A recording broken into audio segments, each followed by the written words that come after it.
Bienvenue donc à nos auditeurs de Luchon Express TV et surtout bienvenue à Christian Rive qui est revenu, donc ça c'est bien. Bon, ça fait déjà 2 vidéos qu'on fait, donc, mais je le dis. Vous me manquiez. À tous les auditeurs, donc Christian est de retour. Alors, de quoi allons-nous parler aujourd'hui? On a l'autre jour évoqué l'histoire des chemins, donc dans la contrée, dans la région, dans la vallée. C'est une prolongation de ces éléments.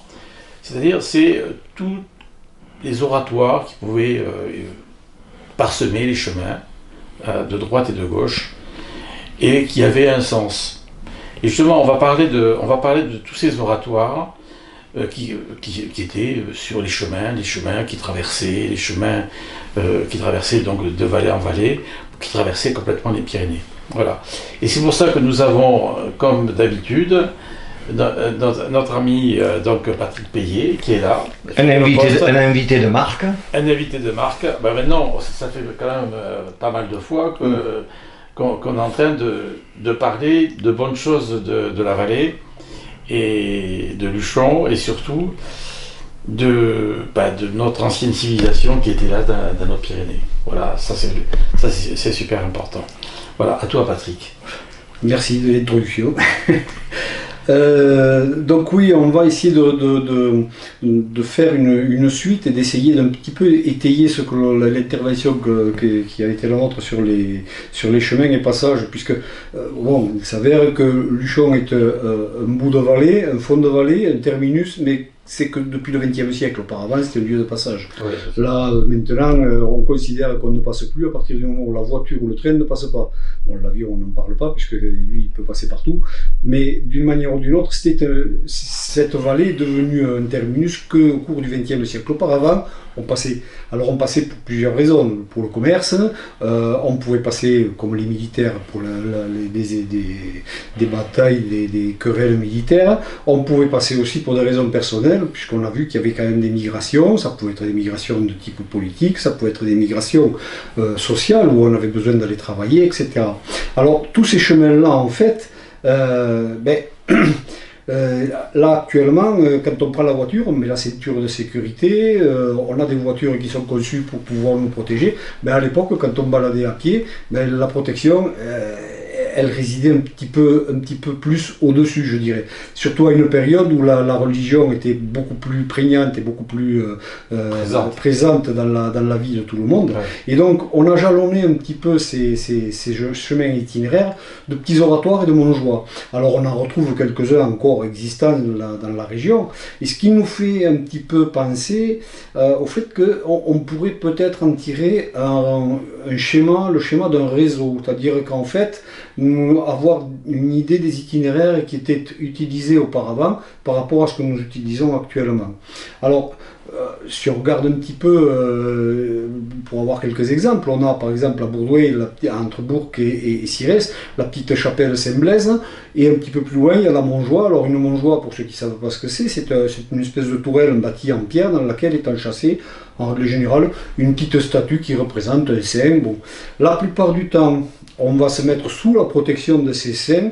En fait, c'est une géographie locale, hein, ça s'appelle comme ça, c'est plus local que général. Ce sont des saints locaux. Beaucoup de saints locaux, pas toujours, hein, mais beaucoup de saints locaux ou adaptés à la sauce locale. Alors, il y a ces oratoires donc, comme ça que l'on va avoir sur le bord du chemin. On retrouve tout également le port de la Montjoie ou la Montjoie. Bon, elle n'existe plus, cette Montjoie, on ne sait pas où elle est, mais bon, on peut imaginer qu'elle devait être quand même dans le lieu de passage. Donc, ça, ce sont des oratoires que on va reparler un petit peu là, rapidement derrière. Des oratoires qui jalonnent les chemins. Et il y a aussi des oratoires un petit peu plus importants qui sont souvent associés à des lieux d'hébergement que l'on appelait hospitaux Alors évidemment, il y a les majeurs, c'est-à-dire ce que l'on va retrouver sous les ports, les passages entre la France et l'Espagne. Style l'hospice de France. Voilà, l'hospice de Jouaou. L'hospice de Jouaou. Donc là, souvent, et pratiquement systématiquement, les lieux d'hébergement étaient associés à une chapelle, une petite église. Donc c'est le cas par exemple à Jouaou, parce que c'était tenu aussi par des ecclésiastiques, et donc les chevaliers de Malte. Et donc où il y avait à Jouaou une petite chapelle qui actuellement, pour la situer, elle est sous la route, grosso modo, entre les bâtiments de l'université de l'ONF et les bassins qu'il y a de l'autre côté de la route. Elle est par là, dans ce coin-là. Voilà. Elle avait été découverte quand ils y ont fait des travaux justement pour arranger le bâti et tout ça. Maurice Bourdon avait fait un schéma et ils avaient découvert dans la chapelle 2 squelettes et puis des boulets de canon. Ah bon. Voilà. Il y a eu quand même quelques épisodes fameux dans le secteur avec les manœuvres de troupes, donc on peut imaginer que... Et par contre, l'Hospice de France, c'est justement le plus mauvais exemple, puisque c'est un bâtiment qui appartenait à la ville, qui est donc un bâtiment laïque, qui n'est pas accompagné d'une chapelle. C'est le seul. Combien il y avait d'oratoires dans le secteur? Est-ce qu'on le sait? C'est très difficile. Quand on parle de la haute vallée de la Garonne, parce que je présume que la Val d'Aran c'est la même chose, oui. Mais dans la haute vallée de la Garonne, c'est-à-dire à partir de Marignac jusqu'à la frontière espagnole, et de l'autre côté sur la vallée d'Oueil et sur la vallée du Larbous. C'est très difficile. C'est très difficile parce que c'est un peu comme les tours. Là, on pourra y revenir un de ces jours là-dessus, sur les histoires des tours. Ce sont des oratoires qui n'ont pas été présents forcément tous en même temps, au même moment. D'accord. Oui, la construction, et on va y revenir, la construction de ces oratoires n'est pas forcément faite au même moment, dans le même siècle, dans une zone d'une dizaine d'années. Ça s'est étalé, et quand les derniers ont été construits, les premiers avaient déjà, depuis belle lurette, disparu. Donc on arrive à faire un vague recensement comme ça sur une carte, mais pour avoir réellement les oratoires qui ont fonctionné en même temps, oui, de toute façon, alors, on est étalé sur 1000 ans. Donc, voilà. Donc à partir de là, c'est pas évident. Facilement, même plus. Certainement plus, hein, parce qu'on va le voir de suite. Donc il y a bien des saints qui ont été, entre guillemets, supplantés par d'autres, etc. Donc, oui, ou à un moment donné, on a abondé pour faire vivre ces oratoires, et donc on a abondé en nature avec des grains ou des fruits de culture, ou en argent directement, mais ce que l'on donnait aux uns, on n'allait pas le donner aux autres. Oui, tout à fait. Bon, voilà, l'invocation de certains saints aussi, c'était circonstanciel parfois. Oui, tout à fait. Tout à l'heure, avant de commencer cette émission, on parlait de Saint-Aventin, oui. De l'oratoire à Saint-Aventin, et moi je raccroche toujours par rapport à l'histoire du Val d'Aran. Et donc voilà, si tu pouvais nous en dire un peu plus. Voilà, c'est le type même de saint local, hein, c'est de la géographie locale, hein, il n'y a pas de problème. Et ces saints en fait ne sont pas restés ponctuellement sur un seul village. On a un développement qui se fait dans le temps.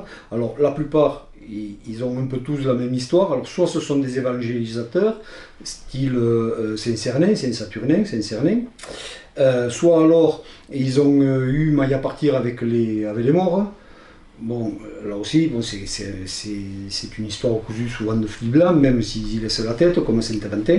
Et donc, ces saints-là, au départ, ils apparaissent sur un lieu, et la dévotion à l'égard de ce saint va s'étaler régionalement, à tel point que c'est vrai qu'il y avait une participation pour ce qui était du pèlerinage de Saint-Aventin, où chaque année, les Aranais donnaient deux cierges lors de ce pèlerinage. C'était une façon d'amener leur participation ou leur petit écho à la cérémonie, au pèlerinage Saint-Aventin, qui, Aventin lui-même, était quand même reconnu au Val d'Aran, voilà. Et même au-delà. Hein, et est-ce qu'on sait pourquoi les Aranais donnaient de cierge. Alors, c'est-à-dire que bon, il n'allait pas forcément se déplacer, donc on est sûr d'avoir ces deux cierges d'une manière ou d'une autre, c'est l'écho.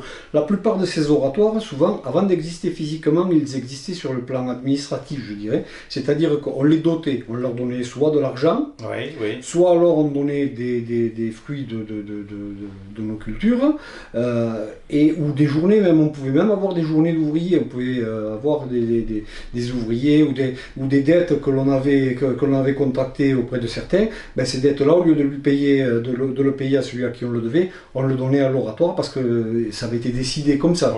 Donc ça permettait d'abonder un petit peu dans le fonctionnement, mais pas dans la construction obligatoirement. Parfois, eh bien, il y avait une personne qui allait décider que ça devait matériellement être construit, être bâti. Alors les Aranais, autant que ceux d'ici, alors quand ils se déplaçaient pour le pèlerinage, c'est sûr que ils étaient physiquement sur place, ils pouvaient donner quelque chose ou amener quelque chose. Là, en fait, symboliquement, ils envoyaient ces deux cierges, c'était une... Parce que dans le fonctionnement, il faut imaginer qu'un fonctionnement d'oratoire, certes, il y a la messe qui est dite par le prêtre titulaire, mais il y a aussi les huiles, tous les instruments d'Eucharistie, avec les bougies. Le fonctionnement. Voilà, le fonctionnement. Le fonctionnement de l'office. Voilà, c'est au lieu d'avoir un budget de fonctionnement, ils avaient du matériel de fonctionnement. Oui, d'accord, qui s'apportait. C'était plus facile pour certains.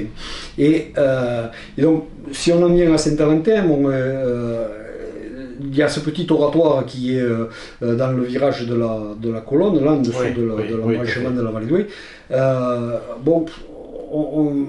La tradition veut que, ou la légende veut que Saint-Aventin, qui avait été emprisonné à la tour de Castelblanca par les Sarrasins, se soit échappé et sauté depuis la tour, et est atterri un petit peu en contrebas de là où il y a l'actuel oratoire. Du reste, à la fin du 19e, on a construit une petite montjoie, l'endroit où il aurait atterri. Voilà. Et ensuite de là, il lui avait coupé la tête. Donc à partir de là, il s'est relevé, il a pris la tête sous le bras, il est monté, il s'est affaissé à l'endroit où il y a actuellement l'oratoire. La légende veut que ce sont des taureaux qui avaient gratté le sol à cet endroit-là et que l'on a découvert les restes Saint-Aventin sur cet endroit. On a construit un oratoire, d'après la légende, on a construit un oratoire auprès de bâtiments qui appartenaient déjà à Aventin, ce qui est faux, absolument faux. Bon, on va le voir de suite. Ça, c'est la légende. Donc à cet endroit-là, il y avait une pierre avec une empreinte qui est certainement une usure qu'on a un peu arrangée, ou une inclusion dans le bloc qui avait sauté, ça faisait une cupule, ça a la forme d'un pied.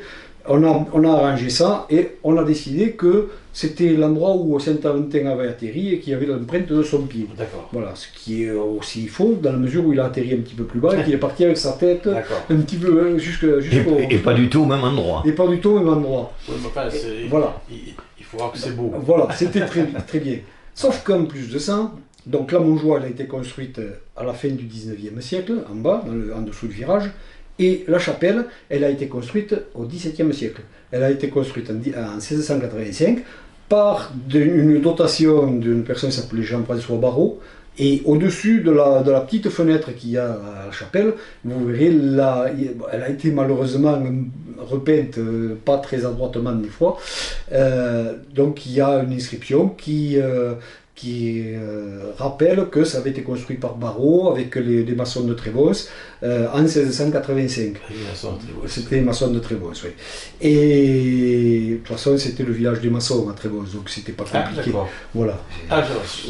Chaque village avait un petit peu sa corporation. Oui, sa spécialité. Voilà, sa spécialité. C'était pas véritablement que des maçons, ils étaient maçons paysans, quoi. Oui, évidemment. Ils savaient faire. Il y en a un qui savait faire et qui a appris aux autres. En hiver, peut-être qu'en hiver, il faisait davantage de choses qu'en été. Oui, il fallait compléter.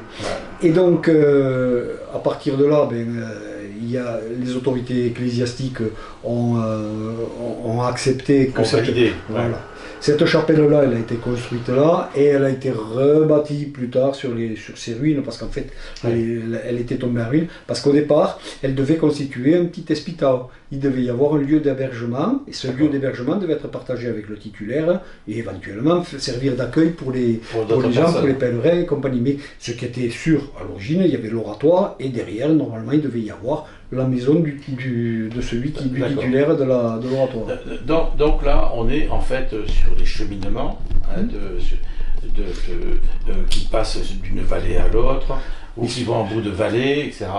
Est-ce qu'il y a eu des pèlerinages? Ben, celui-là, justement, est l'exemple type. C'est-à-dire que il y a eu un pèlerinage. c'est vraiment le type même du pèlerinage, du lieu de D'accord. pèlerinage où des gens venaient des vallées adjacentes pour pouvoir exercer leur dévotion à l'égard de ce saint-là. Oui, oui. Donc c'est une période qui a démarré aux environs du Haut Moyen-Âge, quoi, hein, de D'accord. l'adoration de ces saints. Donc c'est venu de façon croissante. C'est un petit peu, ça remplace un petit peu les dieumanes et autres multiples dieux mineurs que pouvaient avoir nos ancêtres les Gaulois, qui n'étaient pas tous Gaulois, mais bon. Nos ancêtres pyrénéens.